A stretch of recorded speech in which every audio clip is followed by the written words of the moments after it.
Olá, estamos voltando no nosso programa Hashtag Projetos e hoje falando sobre o jornalismo de imagens com Tuca Melges. Tuca, como nós estávamos falando, é importante dizer aqui que, como tudo, existe uma evolução, uma mudança, o mundo hoje é diferente de 5 anos atrás, de 10 anos atrás e cada vez mais as transformações vão ocorrer. E eu me lembro muito bem que você foi o primeiro, vamos dizer, né, fotógrafo de imagens de notícia que me chamou a atenção. Eu lembro que você tinha um colete cheio de rolinhos de filmes e baterias grandes, aquelas baterias grandes para a máquina poder durar. Como você falou, você era o único, né, jornalista de imagens, então você não tinha hora, então a notícia acontecia e você estava no local. E hoje já mudou algumas coisas, né? Hoje, vamos dizer, até mesmo com o celular, as pessoas acabam tirando fotos e tal. E eu queria que você falasse um pouco disso, o que isso desvirtuou, o que isso veio a desmerecer ou a desvirtuar, né? Vamos dizer, o conhecimento da fotografia como uma imagem notícia. Quando eu cheguei aqui, realmente o pessoal usava bolsa, né? Aquela coisa mais tranquilinha, chegava no lugar da notícia, abria a bolsa, pegava o equipamento. Eu fiz notícias populares, cara. Antes de eu entrar para a agência Estado, que depois eu não podia mais por estar no Estado. E a notícia popular era da Folha. Mas eu cheguei a fazer estágio, assim, no Notícias Populares, cara. Aquilo era sangue 24 horas, né? E lá você tem que chegar com o equipamento na mão. A notícia não dá, sabe? Não tem. E eu vim com os coletões, a turma brincava, que eu chamava de Jorge Tadeu, tinha na novela um personagem. E aí eu tinha um colete, era cheio de filme. Na época comprava-se os filmes, os rolos de filme, 36 metros. E depois você no estúdio, sozinho, assim, no escuro, enrolava eles para fazer os tubinhos. Os jornais não compravam aqueles Kodakzinhos assim que as pessoas compravam. Era enrolo grande para você enrolar. Nas lá tenho isso até hoje. Levo em palestra para as crianças que não conhecem filme. Não sabe o que é negativo. Não sabe. Eu tenho equipamento meu que eu doei, tá lá no museu para copiar foto, para fazer a revelação da foto. Eu doei isso aí gastava-se muito, né? Era muito complicado, né? Aí eu fazia ainda para o Estadão aqui. Como que eu tinha que fazer? Eu fazia as fotos, pegava o negativo, colocava no ônibus aqui. Aí tinha um lá que chegava na Barra Funda que já pegava e levava para a redação. Quando eu fazia Estadão, quando eu comecei lá, eu cheguei a fazer esporte em outros, tipo no Mineirão. No primeiro tempo acabar, eu entrar numa van, que o Estadão deixava uma van para revelar a foto, ia no aeroporto, colocava, o avião chegava em Congonhas, alguém ia lá, recebia, pegava meia-noite e pouco. Então era complicado. Hoje, com a informatização de tudo, com a nova tecnologia, é importante também lembrar que os equipamentos nossos hoje, mesmo com a informatização, com a informática, a tecnologia, a digitalização, não é diferente do analógico, tá? Só mudou o software. Eu não tenho mais filme na minha máquina, mas eu tenho que regular minha máquina com precisão como eu tinha que regular com o filme. O que acontece assim, que eu dou risada, é que eu vejo a galera tirando foto e olhando. Ele faz uma foto e olha. Nós não tínhamos isso. Sim. É chegar, descarregar o dedo, regular certinho. Só na hora da revelação que ia ter Eu brinco hoje que eu vou nos lugares assim, eu vejo que o cara... Se a pessoa fechou os olhos ou se... Não, regulagem mesmo. Bateu na hora certa. O cara hoje põe no programa, faz que nem piloto em avião. Subiu, põe no P e vai. Não, eu odeio, abomino colocar em programa, no automático. Tem que regular. Sim. Eu brinco que quando eu vou nos lugares, eu vejo um ou outro tirando foto, ele baixa e tal. Eu falo para ele, põe tal velocidade, tal abertura, tal ISO. Aí o cara faz assim, eu falo, pode tirar agora. Ele tira, falou, louco. Eu comecei com filme, pô. O sol onde ele está, eu já sei a luz que eu vou ter que usar. Então, mas é experiência do tempo. Sim. Porém, uma das coisas que eu acho muito e bato muito forte na tecla é quanto à precarização disso tudo e a transformação na falta de ética e de liberdade. Se perdeu na liberdade. Nós temos uma ferramenta hoje que capta a imagem, que é o celular, embora eu sou contra. Celular é telefone. Boa, você tem que fazer uma imagem? É legal, vamos fazer uma selfie agora? Vamos. Legal, beleza. Mas eu acho que para uso profissional não. Ontem, por exemplo, eu fui editar um vídeo e pedi para uma pessoa me encaminhar algumas imagens por e-mail. Ela não sabia anexar as fotos no e-mail, ela já não sabe mais o que é e-mail, para você ter uma ideia. Eu vou mandar para o WhatsApp, falei, mas aqui a imagem cai. Quando ela mandou para mim, resolução. Quando ela mandou para o WhatsApp, tudo na vertical. Falei, viu, você é a mania do celular. Você já viu televisão em pé? Não dá. Tem, encaixe, né? Tem uns lugares aí que tem o pasteleiro, lá tem, mas para propaganda. Até a Rede Globo está falando, né, para fazer o filme deitado. Horizontal. Né? E por que nós temos essa já vantagem? Se eu pegar uma foto, se eu pegar meu celular agora para fazer uma foto, eu vou fazer na horizontal, porque eu tenho máquina. Agora, essa juventude, meu menino, vai catar capaz de fazer na vertical, porque para ele o celular é de pé, a foto é de pé também. Então, e essa precarização no sentido de, pô, peraí, um profissional tá ali no acidente, cobrindo, aí uma desgraça vai com o celular, faz uma imagem nojenta, fora de ética, e manda para uma Globo e os caras usam. Não pode. Aí, por isso que eu falo do respeito numa agência. Não usa. Pode mandar. Agência não vai usar. Muitas vezes falta de respeito com o próprio ser humano, né? Que está ali, não tem autorização. Isso. E a alta exposição perdida. As pessoas com Facebook, Instagram, WhatsApp, e pô, o cara tá aqui porque tá favorável, eu tô com o Júnior, daqui 10 minutos, depois da entrevista tomando um cafezinho, depois do cafezinho encontro com a namorada, e depois, cara, é demais, sabe, a exposição fora do controle em que as pessoas vivem hoje. E é uma pesquisa que diz que quem vive nessa autoexposição tem um problema sério de depressão, e é uma realidade, porque o cara, acho que ele tem... Eu vou falar uma coisa aqui, local. Quando começou tudo isso, o Facebook, eu vi toda essa transformação, nós vimos. Sim. Eu disse um dia uma brincadeira, falei, viu, acabou o psil. Quem precisa do psil se pode estar o dia inteiro... Você uma coluna social. Você tá ali pro mundo, né? Porque qual que é a vantagem de uma coluna social? É o cara tá na mídia. Pô, olha, ó o fulano, eu vi o Tuca com o Júnior lá num jantar dançante no tal lugar chique, tava um major, tava não sei quem lá. Hoje eu não preciso do psil. Eu faço com o major no lugar, no jantar, e põe no Face. Pronto. Porque, assim, tipo, o ser humano parece que tem a necessidade de dizer, tô aqui.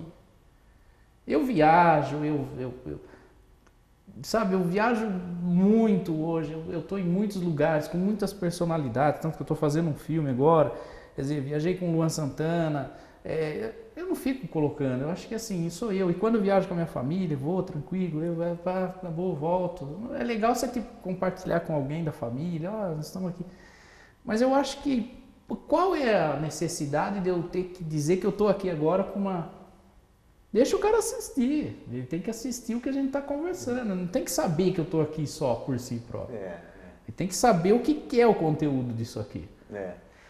Realmente, é bem delicado. A gente percebe que muitas vezes até essa exposição pessoal, o profissional, a mistura do pessoal com o profissional, e aí existe abusos, e aí interpretações, e isso vai longe. Fora que você não vive mais aquele momento, né? Você vive em prol daquilo. Sim, Hoje a gente vê muitos filmes de, infelizmente, que né, por exemplo, o pessoal em Veneza, que por exemplo, eu vi um filminho, então eles naqueles barquinhos, né, passando aquela beleza que é Veneza, e tudo no celular. É isso que eu falo. Cara, eu tinha minha casa de show... Mais preocupado em mandar, né, a imagem do que tá apreciando. Exatamente. Eu tinha minha casa de show, e eu como músico às vezes tocava também na minha própria casa, e eu dava bronca. Como eu canto, eu sou baterista, tenho um microfone aqui, eu falava, viu, dá pra vocês desligar o celular, dá pra prestar atenção. Eu via casal aqui, os caras aqui, então a banda tocando lá, a esposa do cara aqui, ele aqui, e os dois aqui. Eu falei, meu, o que tá saindo? Saiu pra tomar uma fora pra ficar no celular, ficar assim em casa. Eu não consigo entender isso aí. Talvez eu ainda tenha uma mente assim, mas eu acho isso perigoso até. É um excesso de informações que só dá ruído, não é? Não chega a lugar nenhum, não traz um conhecimento, não tem um foco. Conversei com um cara que fez uma foto linda na Torre Eiffel. Eu falei, nossa, que foto linda, cara. E você pegou bem do ângulo assim, você sabia que a Torre Eiffel... Não, eu só fiz a foto, acho bonito. Porque ele não sabe o que é a Torre Eiffel, ele só sabe que é a Torre Eiffel para tirar foto, para dizer que ele está na França. Mas não sabe a história daquilo. Pô, põe o celular no bolso, vai lá saber um pouco da história daquilo. Falta que você conhecimento, cara. Então, manda aquela informação. Então eu fico pensando, sabe que o cara hoje viaja para curtir uma viagem, saber que nem você falou em Veneza, seu pai, por exemplo, tem várias imagens dos lugares que ele já foi no escritório dele, que eu já fui. Ele falou aqui, mas ele conta a história, ele trouxe a imagem. Que tem uma história. Tem uma história. Cada foto tem Mas uma eu não história. vejo seu pai, por exemplo, quando vai viajar, que seja para Veneza, fazer a selfie para ficar mostrando que ele está lá. Sim. Então eu acho que existem duas questões aí. Uma de você sair para curtir e a outra você sair para mostrar que foi. E isso é perigoso. Isso é muito perigoso. Cara, eu vi um dia, olha que coisa interessante, um cara dá um orçamento para um cara lá, e eu falei, nossa, mas caro, hein? Ele falou, o cara tem dinheiro para viajar para a Europa, que pague eu também. Por que o cara fez isso? Porque ele viu no Face que o cara viajou para a Europa. Pronto.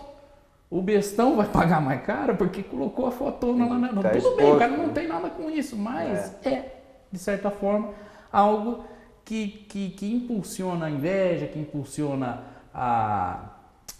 o ciúme, a curiosidade. Meu, é sua vida, cara. A imagem...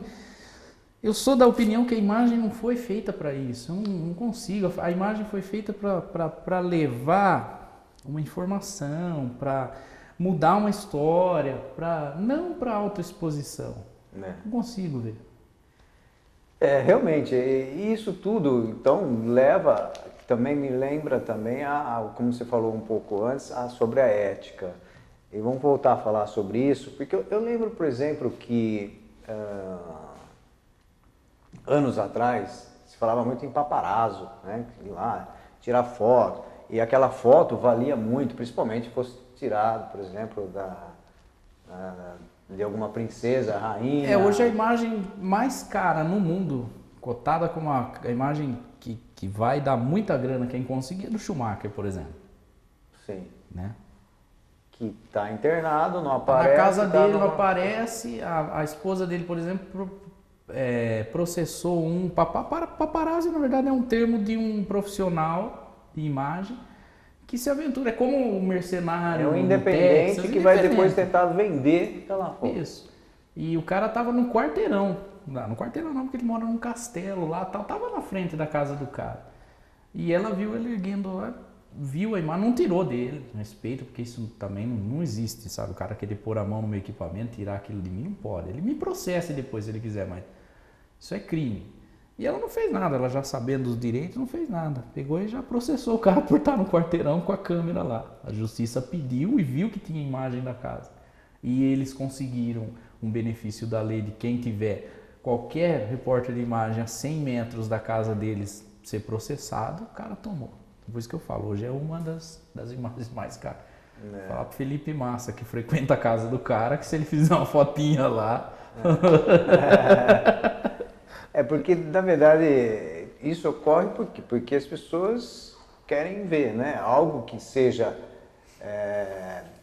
novidade, que seja algo que as pessoas procuram, vai valer os muito. Fãs, né? Na verdade, são tem os fãs. Nesse caso, nesse caso ou é fã ou odeia o cara, né? Ele não quer ver ele na desgraça, mas é coisa de fã.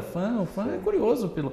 Eu gostaria de saber como é que ele está agora, como que ele não está, né? Então, quem não queria uma imagem, por exemplo, do John Lennon sentado na casa dele num domingo à tarde? O que será que John Lennon fazia num domingo à tarde? É normal. Sim. É normal. Só que hoje é isso, quer dizer, isso é o John Lennon. Agora hoje as pessoas acham que são John Lennon. Pô, o povo tem que saber o que eu estou fazendo num domingo à tarde na minha casa, né? Eu não quero saber o que... Sim.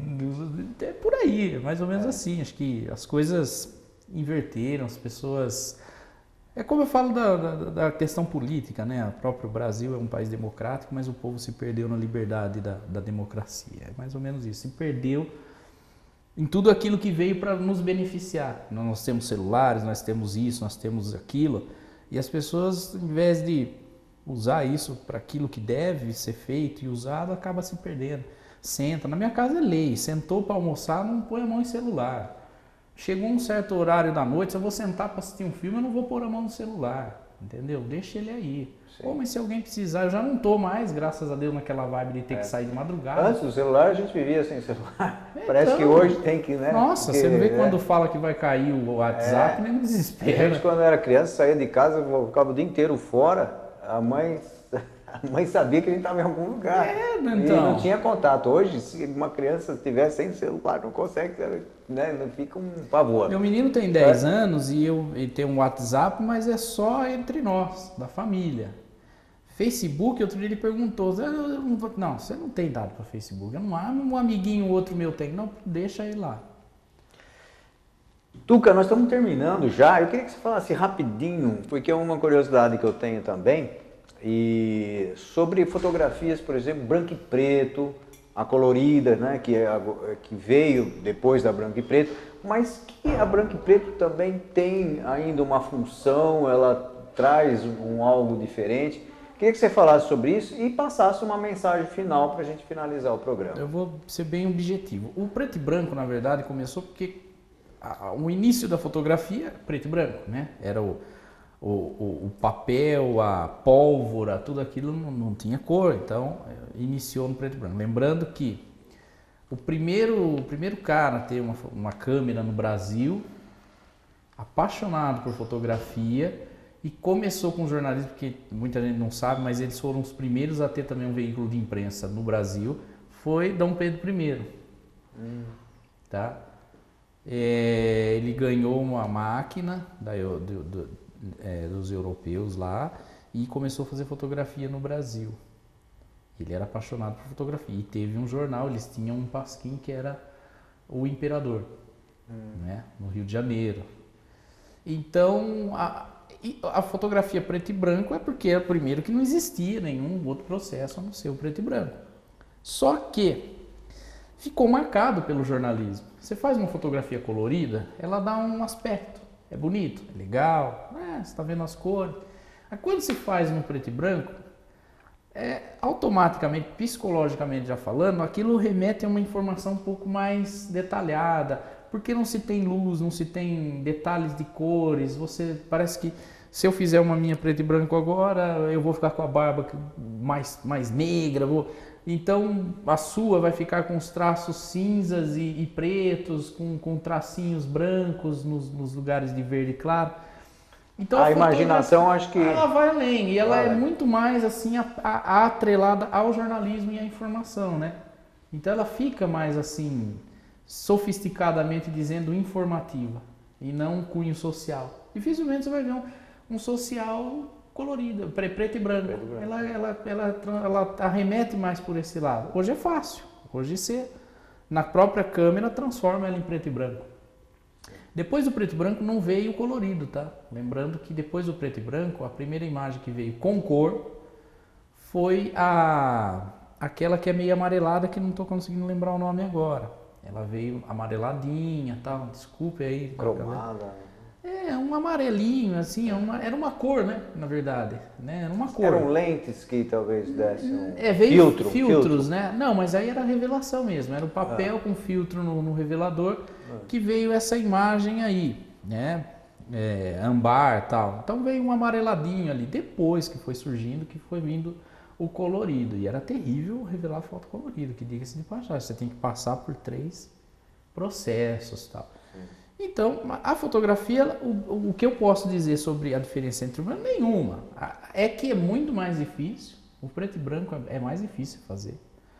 O preto e branco dá um aspecto mais jornalístico, mais informação, e o preto e branco é clássico, né? É clássico, tal. Vamos pegar uma fotinha, eu pego uma foto. Como você já se acostumou com o colorido ao longo do tempo, você vê um preto e branco é chique, É igual você ter um disco de vinil, você pode ter todo o seu, né? Aí você, eu tenho um disco, nossa, você tem disco? Então, porque para ele, né, para essa molecada, ter disco é diferente, né? É uma coisa estranha de ter. Que bom, Tuca, eu quero agradecer, dizer que eu acho que foi um belo programa para quem gosta de arte, de comunicação social, de fotografia, de jornalismo, é um prato cheio. Então, muito obrigado pela tua presença. Eu que agradeço, Júnior, a você, a toda a sua equipe, lembrando que, para me deixar uma mensagem final, que todo profissional que queira, todo ser que queira ter como a fotografia como até um hobby, tem um grupo que chama Amigos da Fotografia em Jaú, do Valdete Sestari, do Norberto Nicola, estão fotografando muito bem. Norberto foi aluno meu, tem vários alunos meus aí que estão aí já. É muito importante que, primeiro, que se o cara quer ser profissional da área, ele tem que ter, assim, 3 coisas fundamentais. Ética, muita vontade de aprender a cada dia, porque a imagem é melhor, tem uma frase forte que diz que a melhor fotografia é aquela que ainda não foi feita. Então, se eu acho que eu fiz uma melhor imagem hoje, amanhã eu posso me superar. E medo não existe. Vergonha não existe no ramo fotográfico jornalístico. Nós perdemos um amigo, vamos ouvir xingo, vamos tomar pedrada. O jornalismo, se ele tiver hesitação em ir para cima para captar uma imagem, ele vai ficar para trás. O jornalismo não pode. O jornalismo, o repórter de imagem com medo, com receio, não chega a lugar nenhum. O repórter de imagem tem que ser carudo, tem que ser destemido, tem que ter coragem, tem que ter vontade e tem que ter respeito acima de tudo. Para levar ao público a realidade e mostrar o que é. Exatamente. Muito bom e até um próximo programa #Projetos.